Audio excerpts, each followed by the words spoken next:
سلامونه هیله مند یم چې تاسو به ټوله روغ جوړ خوشحاله یاست د پښتو ساینس اکیډمي په چینل تاسو ټولو ته ښه راغلاست. د نن چې کوم زموږ ټاپک دی موږ به نن داسې خبرې وکړو چې د موبایل چې کوم زما اواز دی دا څنګه و بل ځای ته ټرانسفر کړي، یعنې دا څنګه کمیونیکیشن کیږي.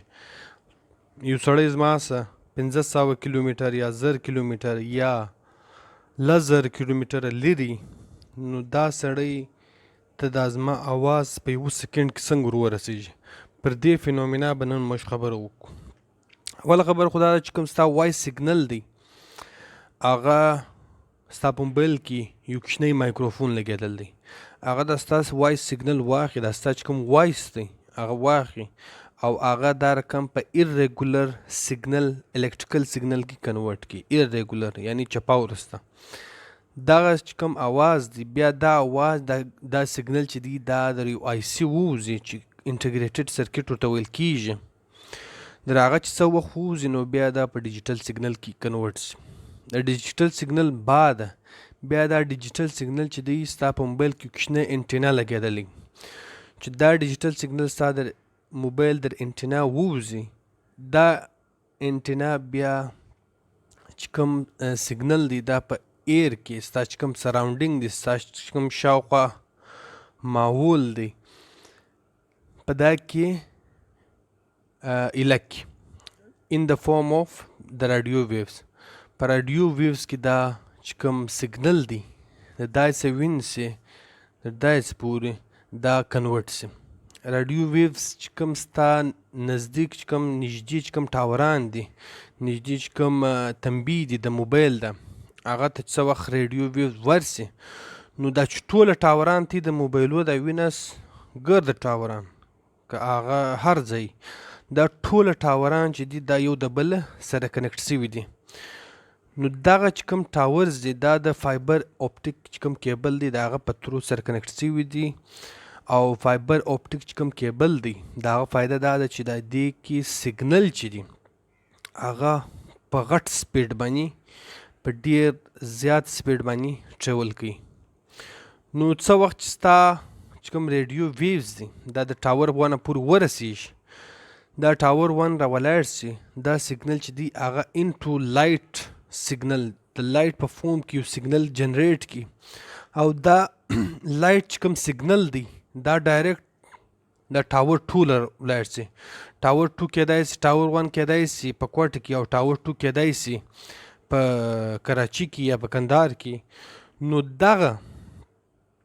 چې کوم سیګنل دی دا ترو فایبر اپټیک کیبل چې دی دا ټریول سي ولاړ سي.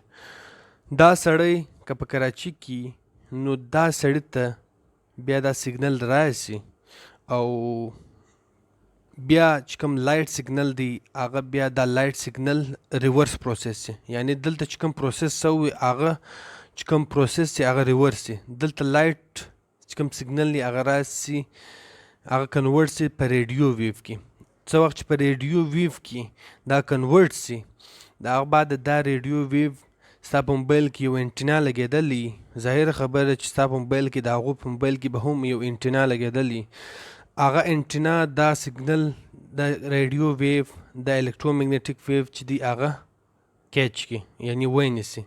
څه وخت چې هغه ونیسي د هغه بعد بیا هغه سیګنل ستا په ټلیفون کې چې کوم آی سی ده هغه چې کوم ریډیو ویو دی هغه په ډیجیټل سیګنل کنورټ کی. د هغه ډیجیټل سیګنل بیا برته در مایکروفون راوځي بیا تا ته د آواز په شکل کې راسي. یعنی دا ټوله چې کوم پروسس دی دا ګرده په څو سکندو کې په